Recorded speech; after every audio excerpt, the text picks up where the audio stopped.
like truly enlighten myself, because whenever I would leave them, it just felt trash, you know what I mean? Not being able to like have things that I really wanted, you know what I mean? So whenever I seen them, it was just, I go over to their house and I feel like home, you know? Like I eat with them, you know, I have a good time with them, laugh with them, joke with them, watch lectures with them, you know? Felt like real family, bro.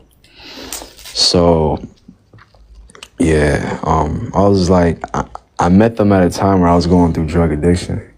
And I remember like even still being with them when I was like going to Access Healing Center too, you know? So I remember learning a lot about this right here. And when I began to learn about this, I know it's like something that, you know what I mean, this is demonized. This right here is demonized. But every symbol means something, you know what I mean? It's like, and it's not something that like a regular person would comprehend, especially when they, you know, are stuck, you know, believing whatever their parents or their teachers taught them when they're kids, you know? But this right here, you know, I read a lot of stuff. It's like this book, it's called like Book of Wisdom. And this Book of Wisdom, I began like reading it a lot because it popped up on my YouTube channel. When I read it, it just made so much sense. I don't even know how to explain it.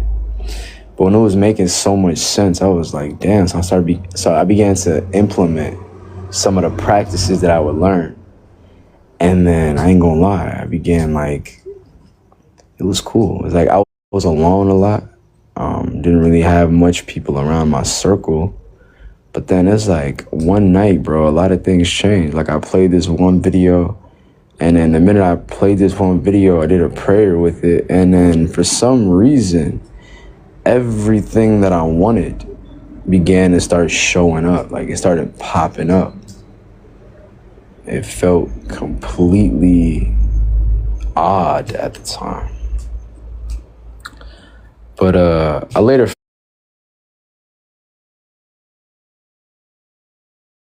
found out that most of that family was like, they were like Freemasons, you know? And there's like different schools for it, different levels in it, you know what I mean? There's like 33rd degree Freemasons and a lot of stuff like that.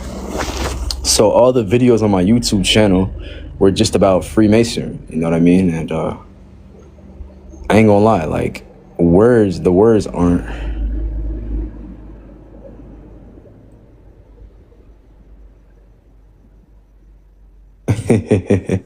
so the people that hate about it, right? They just like talk a lot of shit, like Hantar, just talk a lot of shit, you know what I mean? People talk the most shit about the things that they're scared about, you know?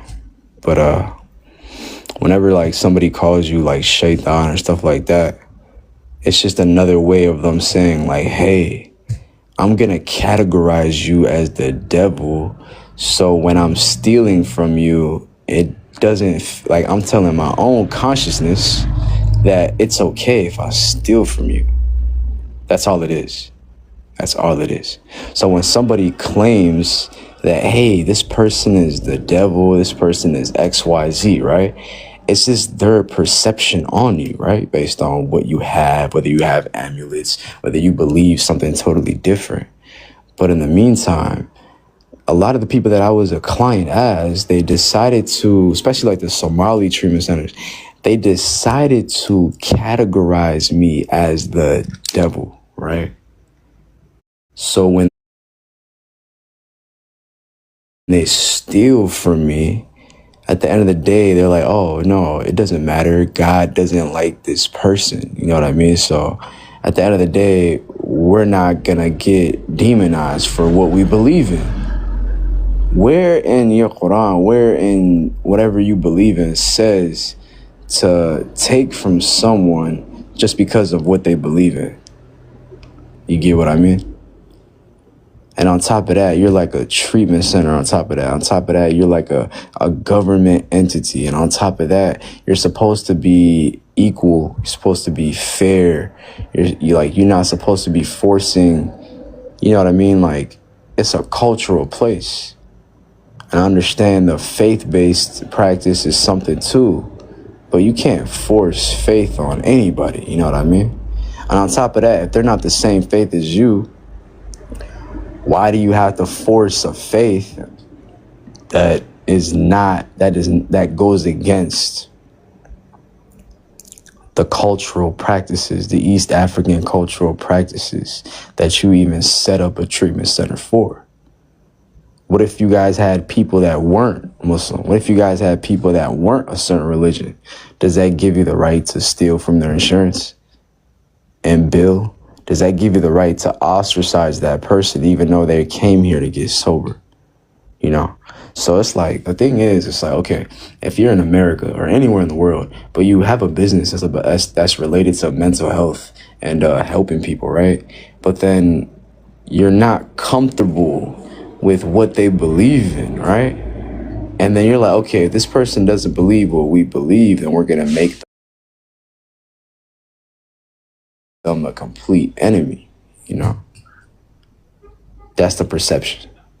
So it's not the fact that you stole from me based on me.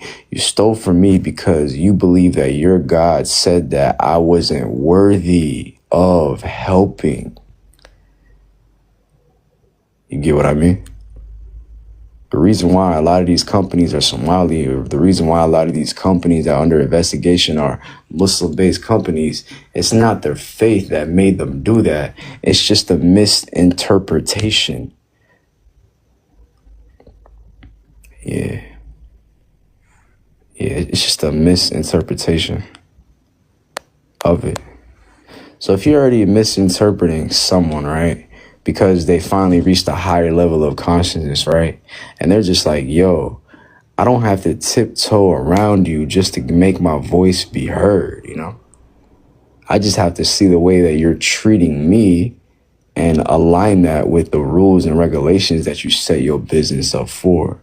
And once you do that, that's when they begin to demonize you.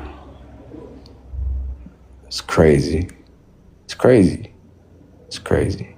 So how can you have an East African cultural business, right, over in America, right, aka over in Minnesota, right? You have a cultural-based treatment center, and you say that you push a certain faith.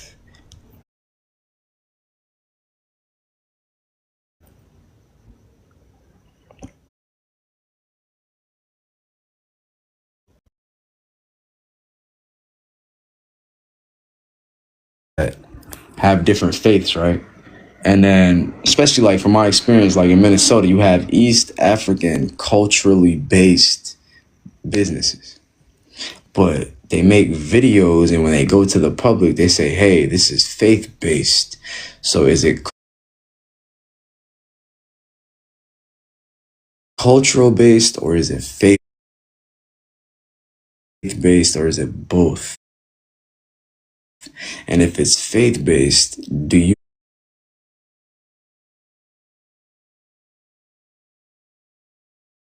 or a mental health practice, right, that's cultural based, not faith based, cultural based, but they tell the community that they're faith based in order to get more clients to get into the door.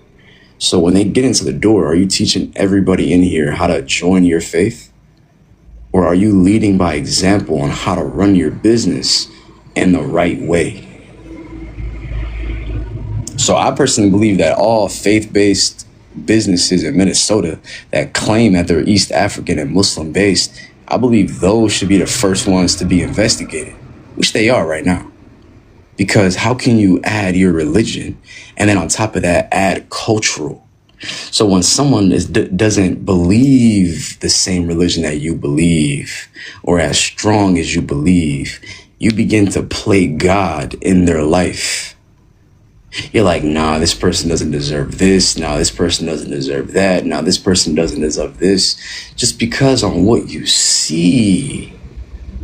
But what if what you see is just what you want to see? What if what you see is not the truth, but it's your truth? What if what you see is just based on your self-limiting beliefs? You get what I mean? So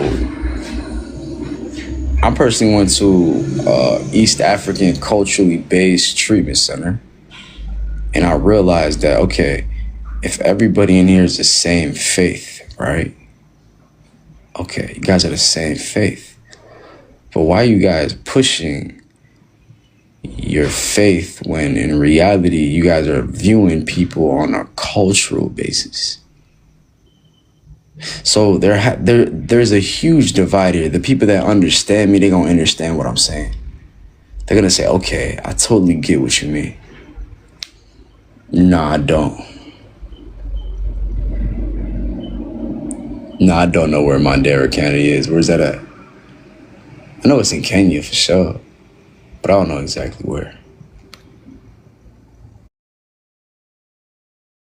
Familiar with Kenya map? Yes, Mandera County is not that far away from where I'm at.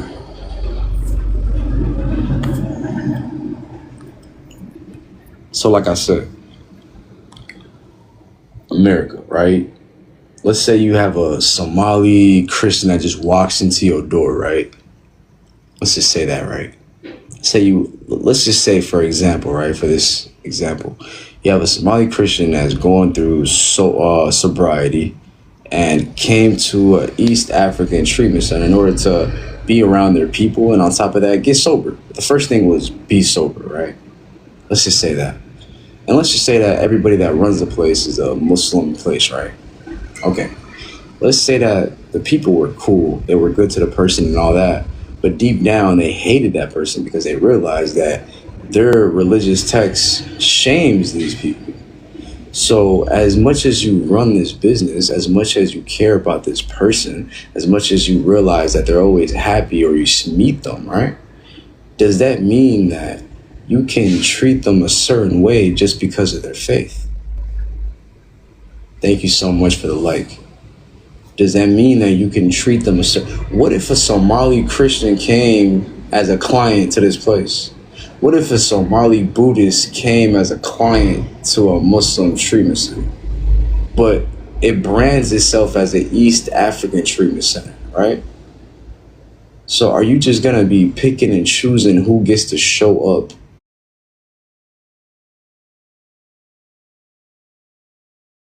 for their recovery?